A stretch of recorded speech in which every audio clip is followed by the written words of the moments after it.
Mitos atau fakta? Mitos atau fakta? Selamat datang di Mitos atau Fakta. Silakan komen. Komen. Mitos atau fakta? Kali ini kita akan membawakan sebuah cerita yang tersebar di tengah-tengah masyarakat. Yang mana silahkan Anda semua tebak apakah itu hanya mitos atau fakta yang pernah terjadi.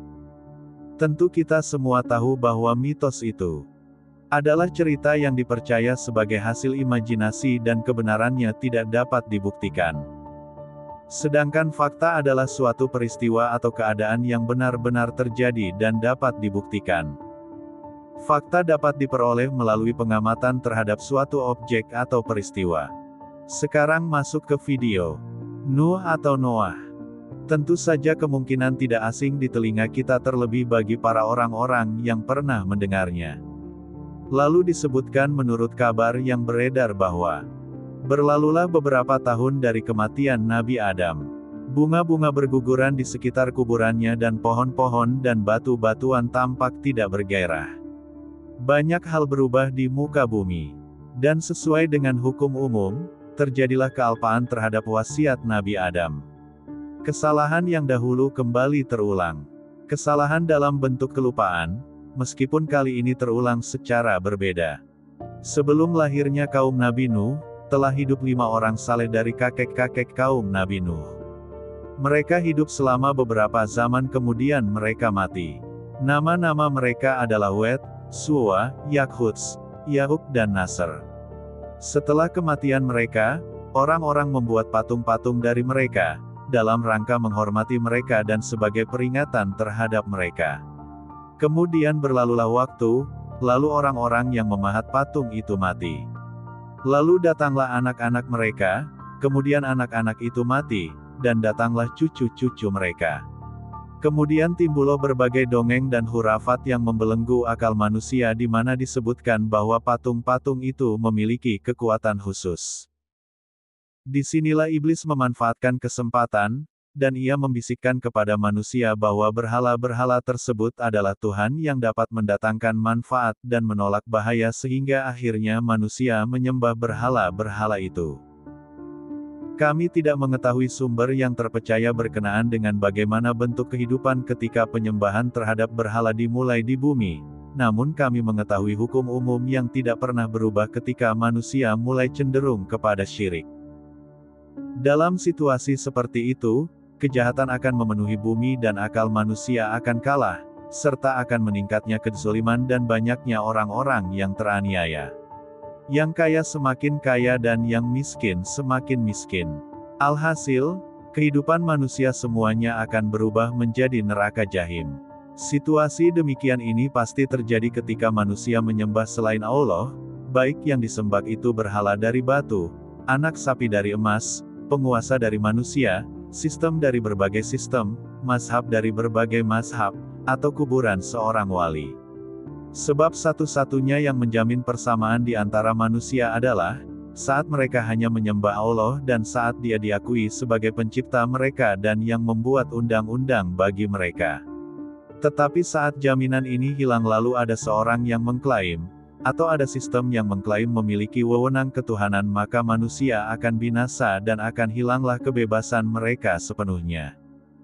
Penyembahan kepada selain Allah bukan hanya sebagai sebuah tragedi yang dapat menghilangkan kebebasan, namun pengaruh buruknya dapat merembet ke akal manusia dan dapat mengotorinya. Sebab, Allah menciptakan manusia agar dapat mengenalnya dan menjadikan akalnya sebagai permata yang bertujuan untuk memperoleh ilmu. Dan ilmu yang paling penting adalah kesadaran bahwa Allah semata sebagai pencipta, dan selainnya adalah makhluk. Ini adalah poin penting dan dasar pertama yang harus ada sehingga manusia sukses sebagai khalifah di muka bumi.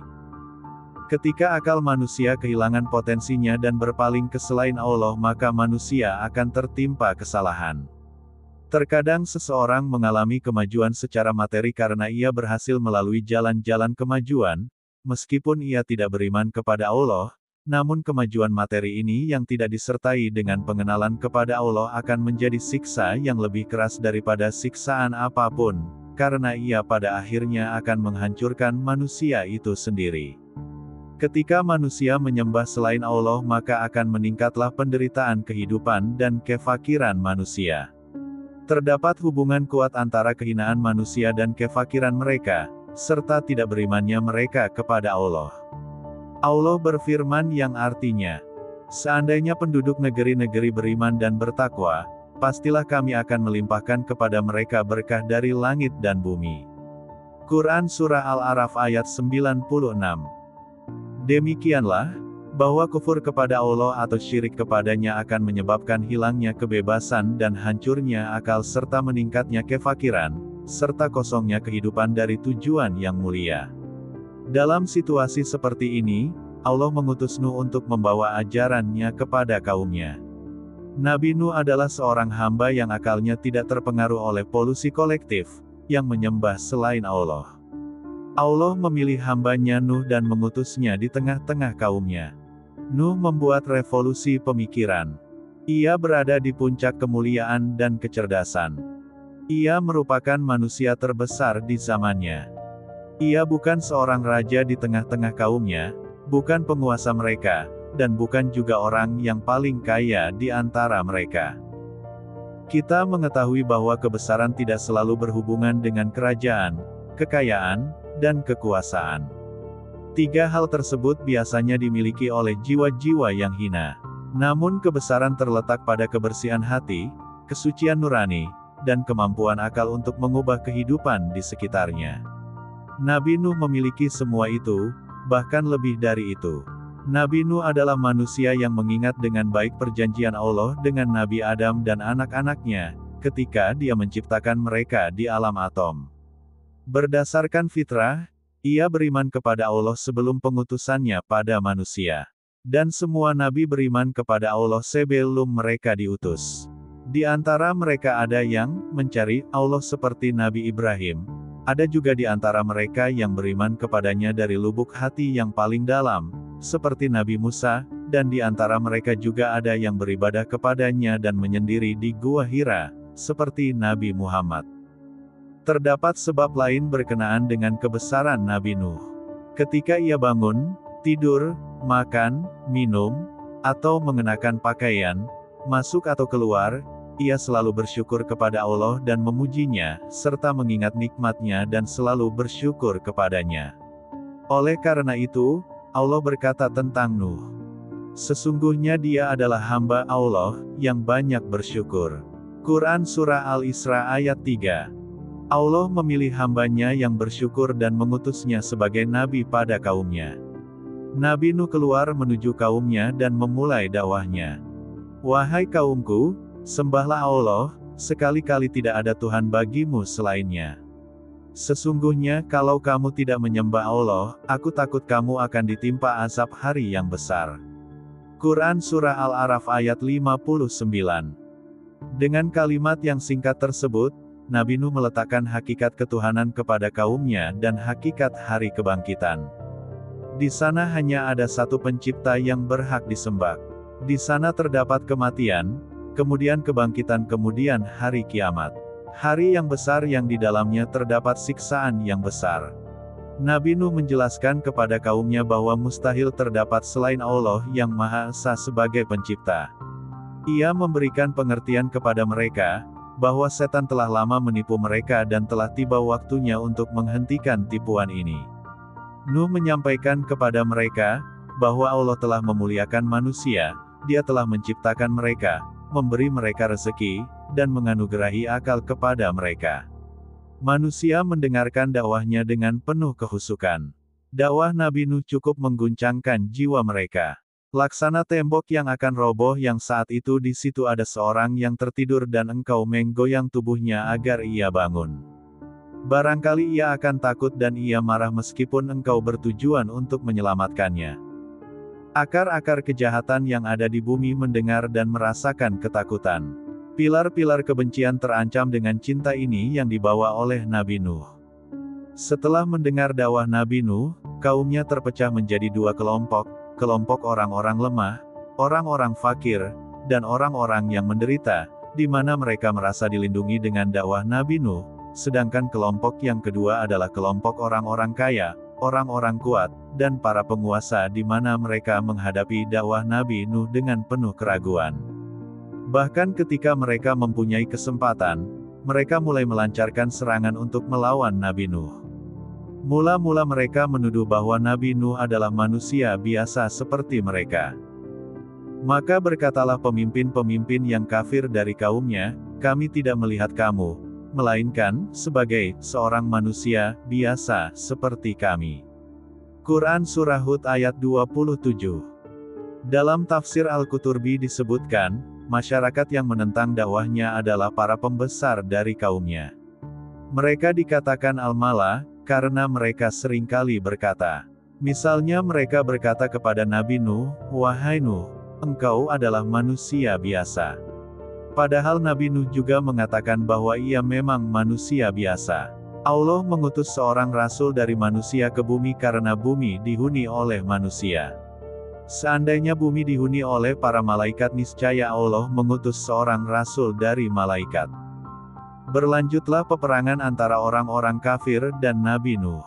Mula-mula, rezim penguasa menganggap bahwa dakwah Nabi Nuh akan mati dengan sendirinya, namun ketika mereka melihat bahwa dakwahnya menarik perhatian orang-orang fakir, orang-orang lemah, dan pekerja-pekerja sederhana, mereka mulai menyerang Nabi Nuh dari sisi ini. Mereka menyerangnya melalui pengikutnya dan mereka berkata kepadanya, "Tiada yang mengikutimu selain orang-orang fakir dan orang-orang lemah serta orang-orang hina." Allah berfirman yang artinya, "Dan sesungguhnya kami telah mengutus Nuh kepada kaumnya, dia berkata, sesungguhnya aku adalah pemberi peringatan yang nyata bagi kamu, agar kamu tidak menyembah selain Allah. Sesungguhnya aku khawatir kamu akan ditimpa azab pada hari yang sangat menyedihkan." Maka berkatalah pemimpin-pemimpin yang kafir dari kaumnya, "Kami tidak melihat kamu, melainkan sebagai seorang manusia biasa seperti kami, dan kami tidak melihat orang-orang yang mengikutimu, melainkan orang-orang yang hina-dina di antara kami yang lekas percaya saja, dan kami tidak melihat kamu memiliki sesuatu kelebihan apapun atas kami, bahkan kami yakin bahwa kamu adalah orang-orang yang berdusta." Quran Surah Hud ayat 25 sampai ayat 27. Demikianlah telah berkecamuk pertarungan antara Nabi Nuh dan para bangsawan dari kaumnya. Orang-orang yang kafir itu menggunakan dalih persamaan dan mereka berkata kepada Nabi Nuh, "Dengarkan wahai Nuh, jika engkau ingin kami beriman kepadamu maka usirlah orang-orang yang beriman kepadamu. Sesungguhnya mereka itu orang-orang yang lemah dan orang-orang yang fakir, sementara kami adalah kaum bangsawan dan orang-orang kaya di antara mereka. Dan mustahil engkau menggabungkan kami bersama mereka dalam satu dakwah majelis." Nabi Nuh mendengarkan apa yang dikatakan oleh orang-orang kafir dari kaumnya, lah mengetahui bahwa mereka menentang. Meskipun demikian, ia menjawabnya dengan baik. Ia memberitahukan kepada kaumnya bahwa ia tidak dapat mengusir orang-orang mukmin, karena mereka bukanlah tamu-tamunya namun mereka adalah tamu-tamu Allah. Rahmat bukan terletak dalam rumahnya di mana masuk di dalamnya orang-orang yang dikehendakinya dan terusir darinya orang-orang yang dikehendakinya, tetapi rahmat terletak dalam rumah Allah di mana Dia menerima siapa saja yang dikehendakinya di dalamnya. Allah berfirman yang artinya, "Berkata Nuh, hai kaumku, bagaimana pikiranmu? Jika aku mempunyai bukti yang nyata dari Tuhanku, dan diberinya aku rahmat dari sisinya, tetapi rahmat itu disamarkan bagimu. Apa akan kami paksakankah kamu menerimanya, padahal kamu tidak menyukainya?" Dan dia berkata, "Hai kaumku, aku tidak meminta harta benda kepada kamu sebagai upah bagi seruanku.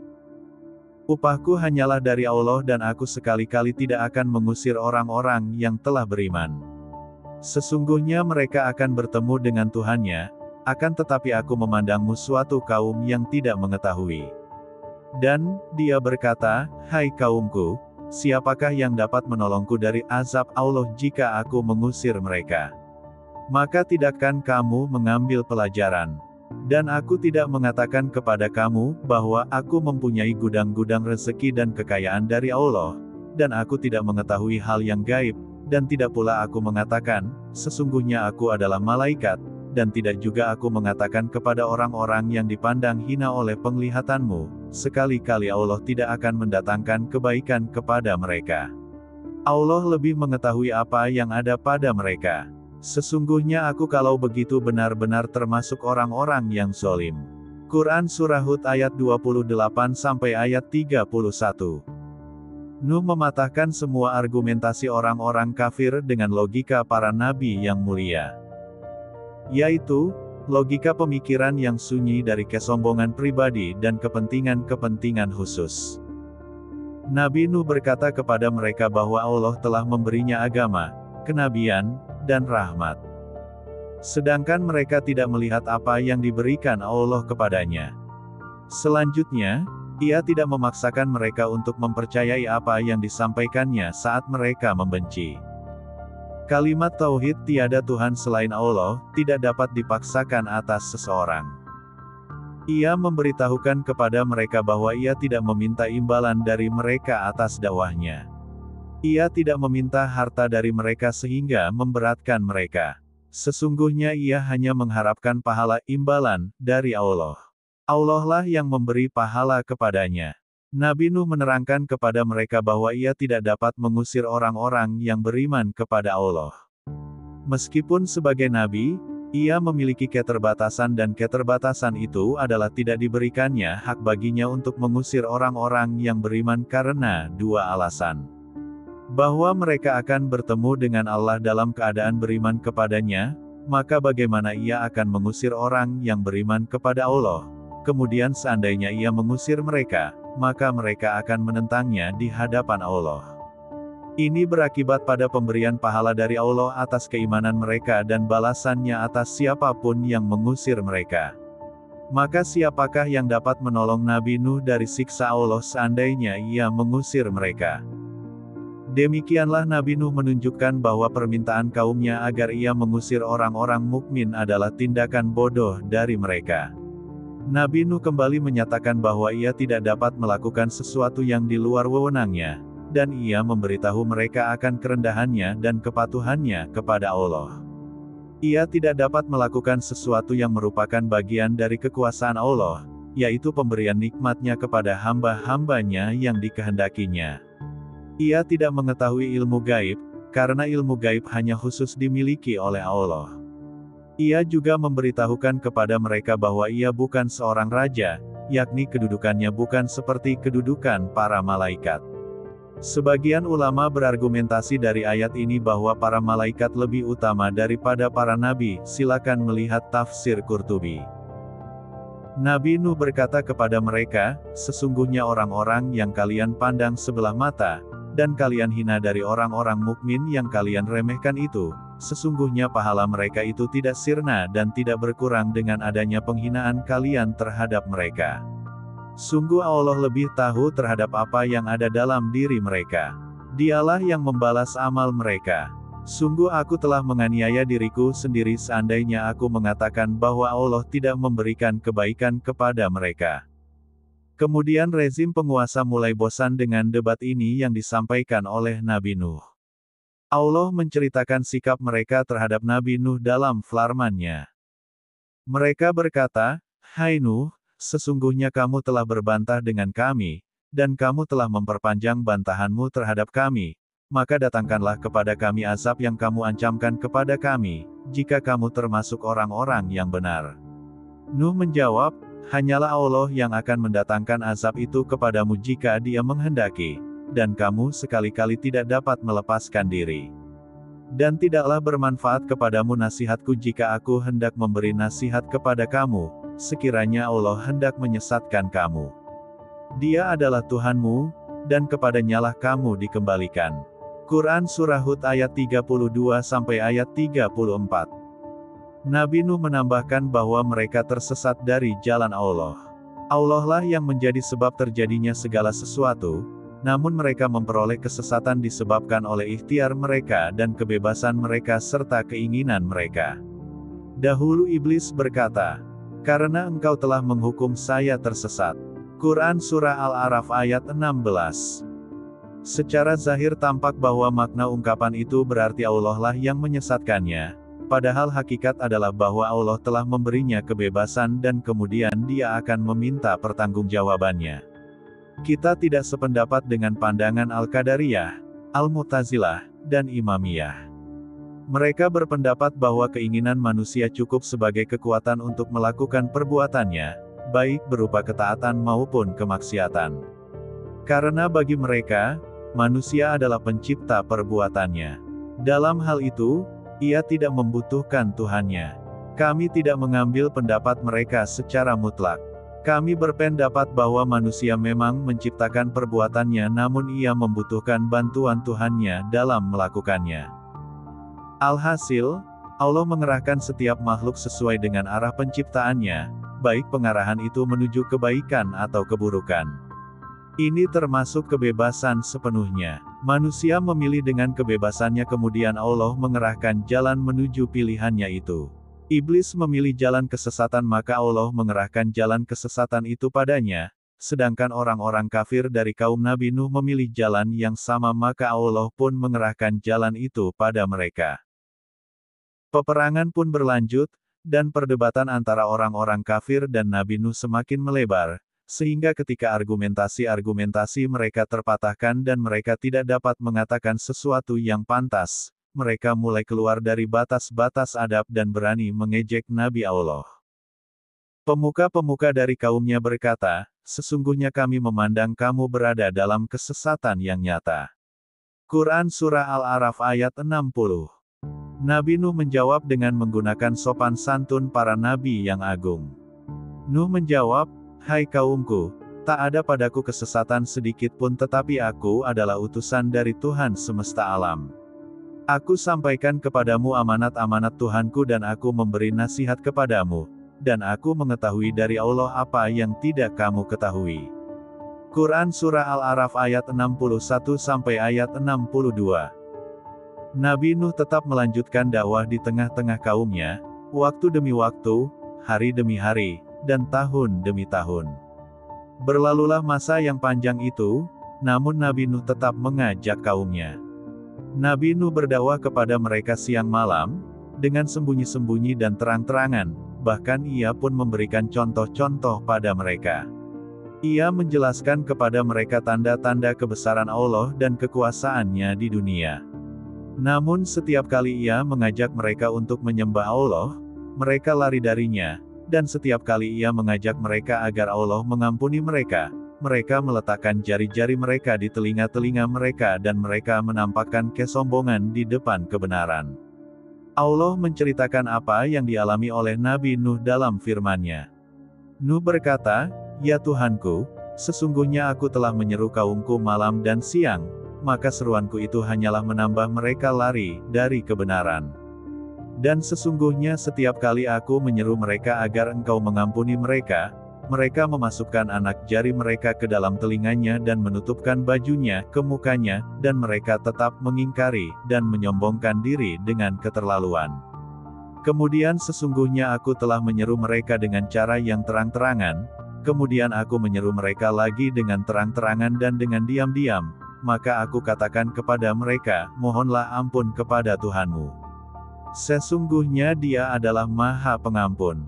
Dia akan mengirimkan hujan kepadamu dengan lebat, dan membanyakkan harta dan anak-anakmu, dan mengadakan untukmu kebun-kebun dan mengadakan pula di dalamnya untukmu sungai-sungai. Quran Surah Nuh ayat 5 sampai ayat 12. Namun apa jawaban kaumnya? Nuh berkata, ya Tuhanku, sesungguhnya mereka telah mendurhakaiku, dan telah mengikuti orang-orang yang harta dan anak-anaknya tidak menambah kepadanya melainkan kerugian belaka. Mereka telah melakukan tipu daya yang amat besar. Dan mereka berkata, janganlah sekali-kali kamu meninggalkan penyembahan Tuhan-Tuhan kamu dan jangan pula sekali-kali meninggalkan penyembahan Wet, Suwa, Yakhuts, Yauk, dan Nasr. Dan sesudahnya mereka telah menyesatkan kebanyakan manusia, dan janganlah engkau tambahkan bagi orang-orang zolim itu selain kesesatan. Quran Surah Nuh ayat 21 sampai ayat 24. Nuh tetap melanjutkan dakwah di tengah-tengah kaumnya selama 950 tahun. Allah berfirman yang artinya, dan sesungguhnya kami telah mengutus Nuh kepada kaumnya, maka ia tinggal di antara mereka 1000 tahun kurang 50 tahun. Quran Surah Al-Ankabut ayat 14. Sayangnya, jumlah kaum mukmin tidak bertambah sedangkan jumlah kaum kafir justru bertambah. Nabi Nuh sangat sedih namun ia tidak sampai kehilangan harapan, lah senantiasa mengajak kaumnya dan berdebat dengan mereka. Namun kaumnya selalu menghadapinya dengan kesombongan, kekufuran, dan penentangan. Nabi Nuh sangat bersedih terhadap kaumnya namun ia tidak sampai berputus asa, lah tetap menjaga harapan selama 950 tahun. Tampak bahwa usia manusia sebelum datangnya topan cukup panjang. Dan barangkali usia panjang bagi Nabi Nuh merupakan mukjizat khusus baginya. Datanglah hari di mana Allah mewahyukan kepada Nabi Nuh bahwa orang-orang yang beriman dari kaumnya tidak akan bertambah lagi.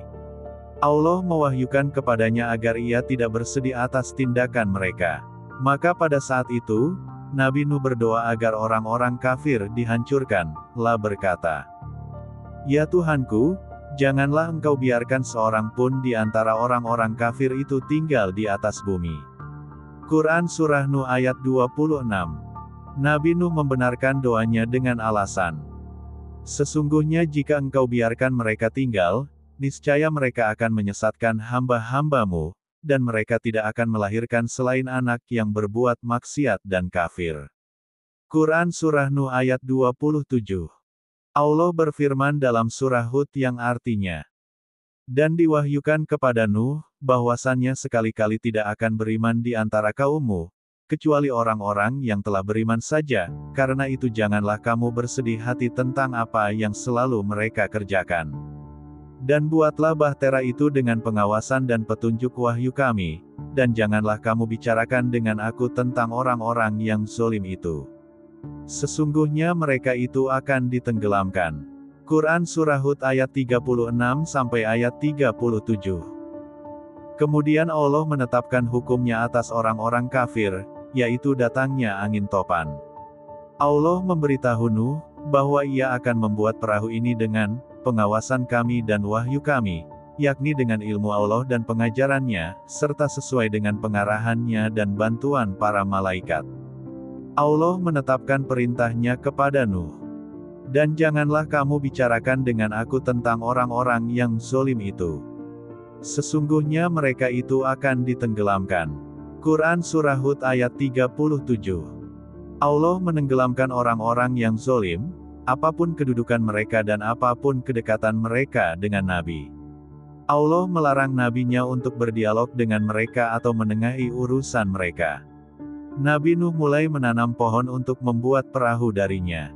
Ia menunggu beberapa tahun, kemudian ia memotong apa yang ditanamnya dan mulai merakitnya. Akhirnya, jadilah perahu yang besar, yang tinggi, dan kuat. Para mufasir berbeda pendapat tentang besarnya perahu itu, bentuknya, masa pembuatannya, tempat pembuatannya dan lain-lain. Berkenaan dengan hal tersebut Fakhrur Razi berkata, "Ketahuilah bahwa pembahasan ini tidak menarik bagiku karena ia merupakan hal-hal yang tidak perlu diketahuinya. Saya kira mengetahui hal tersebut hanya mendatangkan manfaat yang sedikit."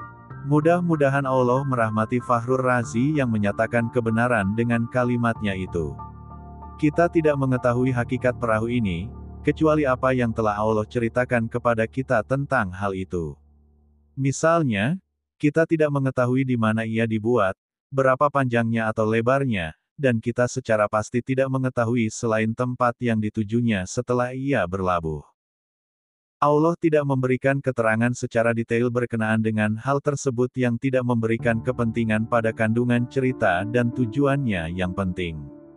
Nabi Nuh mulai membangun perahu, lalu orang-orang kafir lewat di depannya saat ia dalam keadaan serius membuat perahu. Saat itu, cuaca atau udara sangat kering, dan di sana tidak terdapat sungai atau laut yang dekat. Bagaimana perahu ini akan berlayar wahai Nuh? Apakah ia akan berlayar di atas tanah? Di manakah air yang memungkinkan bagi perahumu untuk berlayar? Sungguh Nuh telah gila. Orang-orang kafir semakin tertawa terbahak-bahak dan semakin mengejek Nabi Nuh.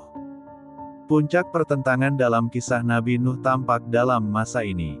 Kebatilan mengejek kebenaran dan cukup lama menertawakan kebenaran. Mereka menganggap bahwa dunia adalah milik mereka dan bahwa mereka akan selalu mendapatkan keamanan dan bahwa siksa tidak akan terjadi. Namun anggapan mereka itu tidak terbukti. Datangnya angin topan menjungkirbalikkan semua perkiraan mereka. Saat itu, orang-orang mukmin mengejek balik orang-orang kafir dan ejekan mereka adalah kebenaran. Allah berfirman yang artinya, "Dan mulailah Nuh membuat bahtera itu. Dan setiap kali pemimpin kaumnya berjalan melewati Nuh, mereka mengejeknya. Berkatalah Nuh, jika kamu mengejek kami, maka sesungguhnya kami pun akan mengejekmu sebagaimana kamu sekalian mengejek kami. Kelak kamu akan mengetahui siapa yang akan ditimpa oleh azab yang menghinakan dan yang akan ditimpa azab yang kekal." Quran Surah Hud ayat 38 sampai ayat 39. Selesailah pembuatan perahu dan duduk menunggu perintah Allah. Allah mewahyukan kepada Nabi Nuh bahwa jika ada yang mempunyai dapur, maka ini sebagai tanda dimulainya angin topan. Disebutkan bahwa tafsiran dari tanur ialah oven, alat untuk memanggang roti, yang ada di dalam rumah Nabi Nuh. Jika keluar darinya air dan ia lari maka itu merupakan perintah bagi Nabi Nuh untuk bergerak. Maka pada suatu hari tanur itu mulai menunjukkan tanda-tandanya dari dalam rumah Nabi Nuh, lalu Nabi Nuh segera membuka perahunya dan mengajak orang-orang mukmin untuk menaikinya. Jibril turun ke bumi. Nabi Nuh membawa burung, binatang buas, binatang yang berpasang-pasangan, sapi, gajah, semut, dan lain-lain. Dalam perahu itu, Nabi Nuh telah membuat kandang binatang buas. Jibril menggiring setiap dua binatang yang berpasangan agar setiap spesies binatang tidak punah dari muka bumi. Ini berarti bahwa angin topan telah menenggelamkan bumi semuanya. Kalau tidak demikian maka buat apa ia harus mengangkut jenis binatang-binatang itu? Binatang-binatang mulai menaiki perahu itu beserta orang-orang yang beriman dari kaumnya. Jumlah orang-orang mukmin sangat sedikit. Allah berfirman yang artinya, "Hingga apabila perintah kami datang dan tanur telah memancarkan air, kami berfirman, muatkanlah ke dalam bahtera itu dari masing-masing binatang sepasang, jantan dan betina, dan keluargamu kecuali orang yang terdahulu ketetapan terhadapnya dan muatkanlah pula orang-orang yang beriman. Dan tidak beriman bersama Nuh itu kecuali sedikit." Quran Surah Hud ayat 40.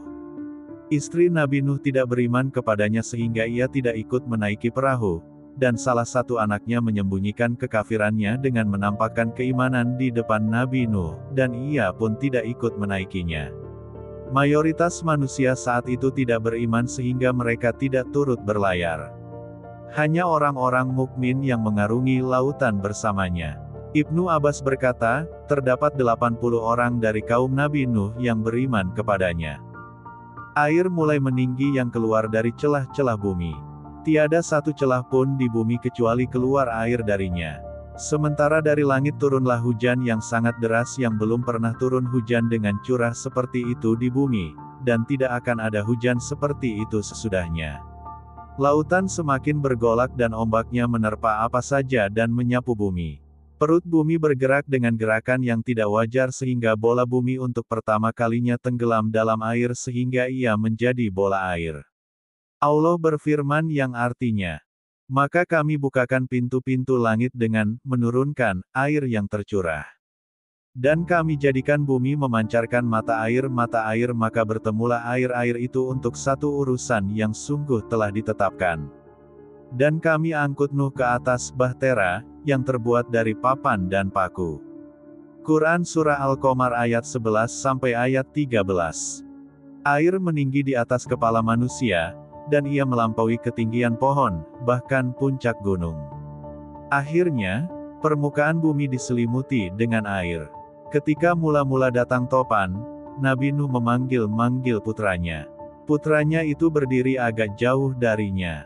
Nabi Nuh memanggilnya dan berkata, "Hai anakku, naiklah ke kapal bersama kami dan janganlah kamu berada bersama orang-orang yang kafir."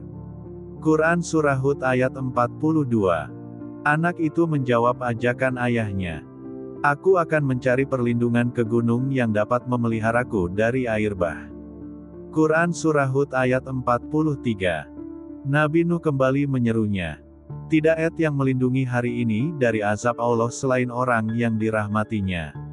Quran Surah Hud ayat 43. Selesailah dialog antara Nabi Nuh dan anaknya. Dan gelombang menjadi penghalang antara keduanya, maka jadilah anak itu termasuk orang-orang yang ditenggelamkan. Quran Surah Hud ayat 43. Perhatikanlah ungkapan Al-Quran Al-Karim, dan gelombang menjadi penghalang antara keduanya. Ombak tiba-tiba mengakhiri dialog mereka. Nabi Nuh mencari, namun ia tidak mendapati anaknya. Ia tidak menemukan selain gunung ombak yang semakin meninggi dan meninggi bersama perahu itu. Nabi Nuh dapat melihat segala sesuatu selain air. Allah berkehendak, sebagai rahmat darinya, untuk menenggelamkan si anak jauh dari penglihatan si ayah. Inilah kasih sayang Allah terhadap si ayah. Anak Nabi Nuh mengira bahwa gunung akan mencegahnya dari kejaran air, namun ia pun terkejar dan tenggelam. Angin topan terus berlanjut dan terus membawa perahu Nabi Nuh. Setelah berlalu beberapa saat, pemandangan tertuju kepada bumi yang telah musnah sehingga tiada kehidupan kecuali sebagian kayu yang darinya Nabi Nuh membuat perahu di mana ia menyelamatkan orang-orang mukmin, begitu juga berbagai binatang yang ikut bersama mereka. Adalah hal yang sulit bagi kita untuk membayangkan kedahsyatan topan itu. Yang jelas, ia menunjukkan kekuasaan pencipta. Perahu itu berlayar dengan mereka dalam ombak yang laksana gunung. Sebagian ilmuwan meyakini bahwa terpisahnya beberapa benua dan terbentuknya bumi dalam rupa seperti sekarang adalah sebagai akibat dari topan yang dahulu. Topan yang dialami oleh Nabi Nuh terus berlanjut dalam beberapa zaman di mana kita tidak dapat mengetahui batasnya. Kemudian datanglah perintah ilahi agar langit menghentikan hujannya dan agar bumi tetap tenang dan menelan air itu, dan agar kayu-kayu perahu berlabuh di Al-Judi, yaitu nama suatu tempat di zaman dahulu. Ada yang mengatakan bahwa ia adalah gunung yang terletak di Irak. Dengan datangnya perintah ilahi, bumi kembali menjadi tenang dan air menjadi surut. Topan telah menyucikan bumi dan membasuhnya. Allah berfirman yang artinya, dan difirmankan, hai bumi telanlah airmu, dan hai langit hujan berhentilah, dan air pun disurutkan, perintah pun diselesaikan dan bahtera itu pun berlabuh di atas Bukit Cudi. Dan dikatakan, binasalah orang-orang yang zolim. Quran Surah Hud ayat 44. Dan air pun disurutkan, yakni air berkurang dan kembali ke celah-celah bumi. Segala urusan telah diputuskan dan orang-orang kafir telah hancur sepenuhnya. Dikatakan bahwa Allah memandulkan rahim-rahim wanita selama 40 tahun sebelum datangnya topan, karena itu tidak ada yang terbunuh seorang anak bayi atau anak kecil. Firman-Nya, dan bahtera itu pun berlabuh di atas Bukit Judi, yakni ia berlabuh di atasnya. Disebutkan bahwa hari itu bertepatan dengan hari Asyura, hari ke-10 dari bulan Muharram. Lalu Nabi Nuh berpuasa dan memerintahkan orang-orang yang bersamanya untuk berpuasa juga. Dikatakan, binasalah orang-orang yang zolim, yakni kehancuran bagi mereka. Topan menyucikan bumi dari mereka dan membersihkannya. Lenyaplah peristiwa yang mengerikan dengan lenyapnya topan. Dan berpindahlah pergulatan dari ombak ke jiwa Nabi Nuh. Ia mengingat anaknya yang tenggelam. Nabi Nuh tidak mengetahui saat itu bahwa anaknya menjadi kafir. Ia menganggap bahwa anaknya sebagai seorang mukmin yang memilih untuk menyelamatkan diri dengan cara berlindung kepada gunung. Namun ombak telah mengakhiri percakapan keduanya sebelum mereka menyelesaikannya. Nabi Nuh tidak mengetahui seberapa jauh bagian keimanan yang ada pada anaknya. Lalu bergeraklah naluri kasih sayang dalam hati sang ayah. Allah berfirman yang artinya, dan Nuh berseru kepada Tuhannya sambil berkata, ya Tuhanku, sesungguhnya anakku termasuk keluargaku, dan sesungguhnya janji Engkau itulah yang benar. Dan Engkau adalah hakim yang seadil-adilnya.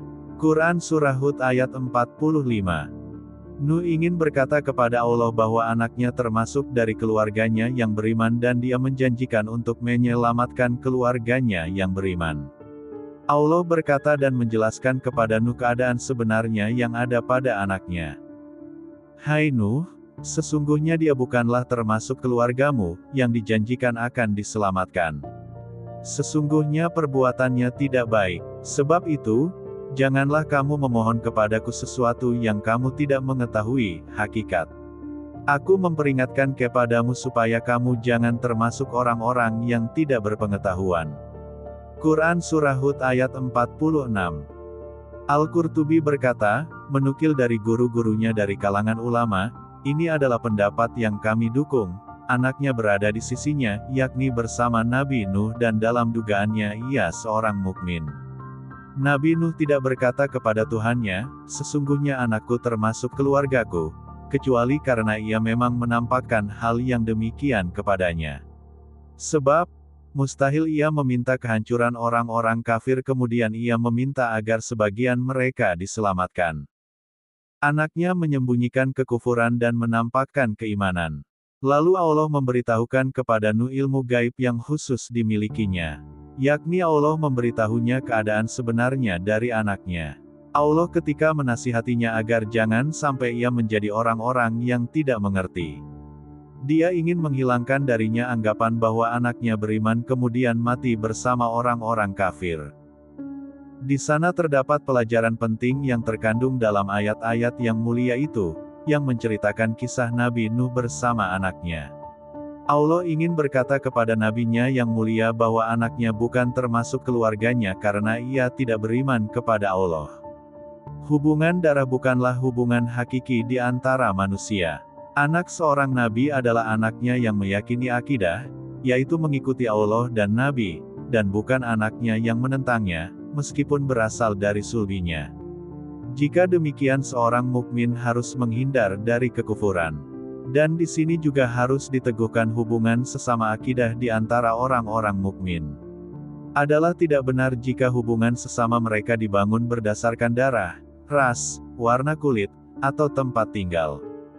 Nabi Nuh memohon ampun kepada Tuhannya dan bertaubat kepadanya.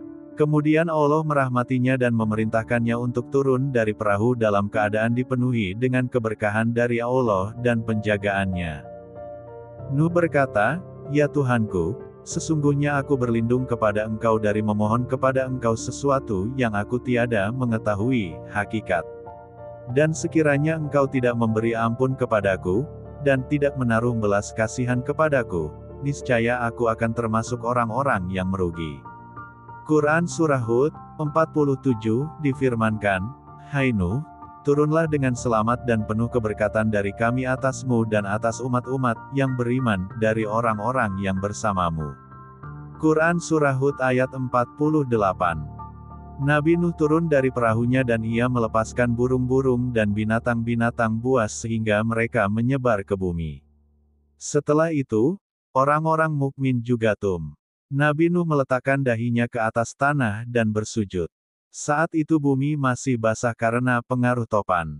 Nabi Nuh bangkit setelah salatnya dan menggali pondasi untuk membangun tempat ibadah yang agung bagi Allah. Orang-orang yang selamat menyalakan api dan duduk-duduk di sekelilinginya. Menyalakan api sebelumnya dilarang di dalam perahu karena dikhawatirkan api akan menyentuh kayu-kayunya dan membakarnya. Tak seorang pun di antara mereka yang memakan makanan yang hangat selama masa topan. Berlalulah hari puasa sebagai tanda syukur kepada Allah. Al-Quran tidak lagi menceritakan kisah Nabi Nuh setelah topan sehingga kita tidak mengetahui bagaimana peristiwa yang dialami Nabi Nuh bersama kaumnya.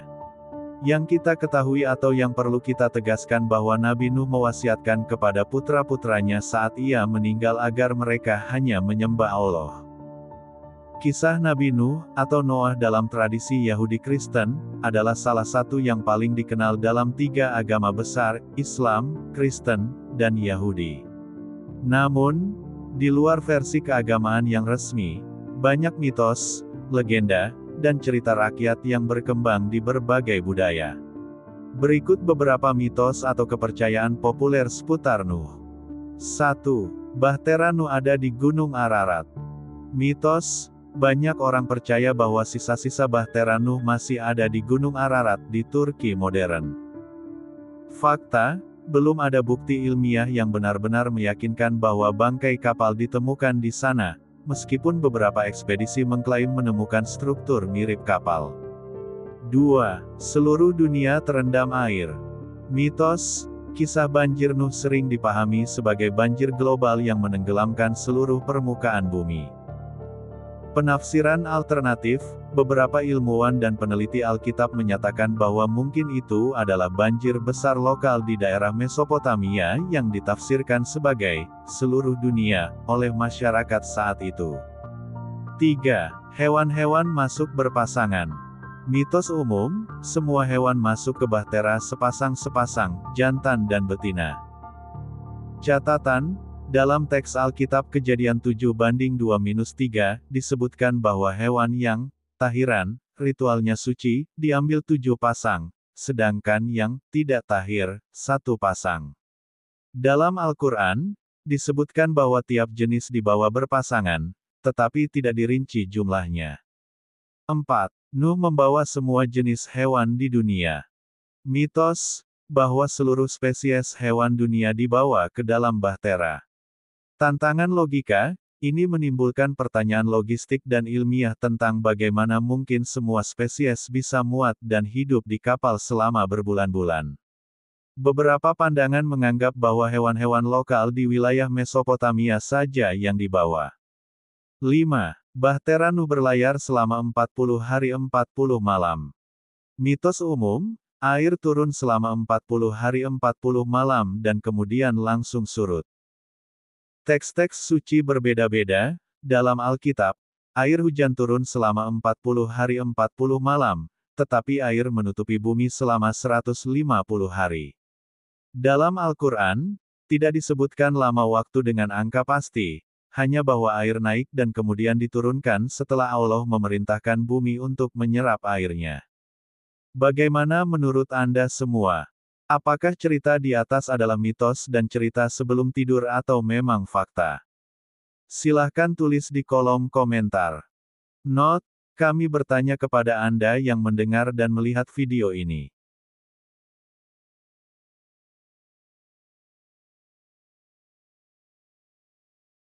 Tidur, tidur, tidur, tidur. Ayo kita tidur. Bagaimana menurut Anda semua? Apakah itu mitos atau fakta? Jika mitos, silakan tulis di kolom komentar. Dan jika fakta, silakan tulis di kolom komentar. Karena kita tahu bahwasanya mitos itu adalah cerita yang dipercaya sebagai hasil imajinasi dan kebenarannya tidak dapat dibuktikan. Sedangkan fakta adalah suatu peristiwa atau keadaan yang benar-benar terjadi dan dapat dibuktikan. Nah, jadi bagaimana menurut Anda semua? Apakah ini mitos atau fakta? Silakan tulis di kolom komentar.